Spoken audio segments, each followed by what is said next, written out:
আপনি ট্রাই করে ফানি হইতে পারবেন না। আপনি যদি রিয়াল লাইফ এ ফানি হয়ে থাকেন বা আপনার আইকিউ ভালো হয়ে থাকে।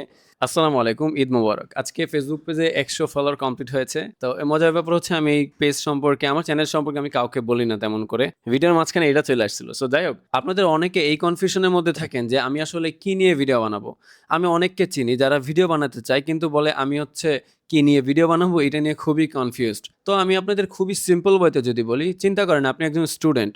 আপনি একজন ভালো স্টুডেন্ট যদি হয়ে থাকেন, তাহলে আপনি পড়াশোনার রিলেটেড ভিডিও বানাতে পারেন যে কিভাবে পরীক্ষার আগে প্রিপারেশন নিতে হয় বা এরকম টাইপের কিছু আপনারা শেয়ার করতে পারেন। অথবা আপনি একজন ওয়েব ডেভেলপার, আমার পরিচিত সোহেল ভাই আছে, আপনি এই ভিডিওটা দেখতেছেন আই থিংক। তা আপনি যদি মানে ওয়েব ডেভেলপমেন্ট নিয়ে প্যাশনেট থাকেন তাহলে আপনি আপনার জার্নি সম্পর্কে বলতে পারেন।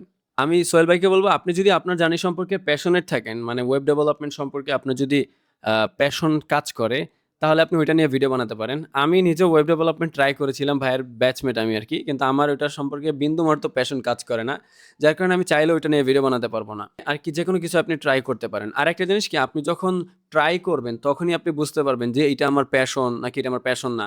মানে আপনি যতক্ষণ পর্যন্ত ট্রাই না করবেন, মানে ভিডিও বানানো স্টার্ট না করবেন, ততক্ষণ বুঝতেই পারবেন না যে আপনার এই টপিকে ভিডিও বানাতে ভালো লাগে কিনা। অনেকে আমরা না ট্রাই করেই ভাবি যে এইটা আমার ভালো লাগে না, ওইটা আমার ভালো লাগে না, এইটা আমার প্যাশন, ওইটা আমার প্যাশন। এমন করলে আই থিংক আপনারা কোনোদিনই প্যাশন খুঁজে পাবেন না।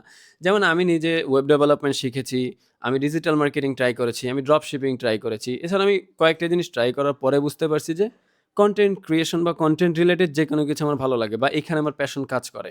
আপনি যখন বিভিন্ন জিনিস ট্রাই করবেন তখন আপনি বুঝতে পারবেন আপনার কি ভালো লাগে। আরেকটা সহজ উপায় হচ্ছে আপনি আপনার YouTube চ্যানেলে যাবেন। গিয়ে ওইখানে দেখবেন যে আপনি লাস্ট কয়েকটা দিনে আপনি কোন টাইপের কনটেন্ট বেশি কনজিউম করছেন। ওইগুলো আপনি যেহেতু রেগুলারলি কনজিউম করতেছেন, আপনি যদি ওই টপিকে ভিডিও বানান তাহলে এইটা আপনার কাছে এফোর্টলেস মনে হবে। বাট আমি আপনাদেরকে বলব কি, এন্টারটেইনমেন্ট রিলেটেড কনটেন্ট যদি আপনি বানাতে চান, মানে আমি অতটা এনকারেজ করি না এন্টারটেইনমেন্ট রিলেটেড কনটেন্ট। কারণ যারা এন্টারটেইনমেন্ট রিলেটেড কনটেন্ট বানাবে, আপনি ট্রাই করে ফানি হইতে পারবেন না। আপনি যদি রিয়াল লাইফ এ ফানি হয়ে থাকেন বা আপনার আইকিউ ভালো হয়ে থাকে, তাহলে আপনি এন্টারটেইনমেন্ট বা ফানি ভিডিও চেষ্টা করতে পারেন। রেগুলার যে ফানি ভিডিওগুলো আছে, ওইগুলো তেমন একটা ভ্যালু এড করে না। আপনার গোল হওয়া উচিত আমার ভিডিও অল্প মানুষ দেখবে কিন্তু একটা ভ্যালুয়েবল আমার অডিয়েন্স তৈরি হবে বা আমার অডিয়েন্স আমাকে রেসপেক্ট করবে। আমার কথা তাদেরকে হেল্প করবে। এইটা আই থিংক আপনাদের সবার টার্গেট হওয়া উচিত। তো আপনারা এভাবে ট্রাই করতে পারেন।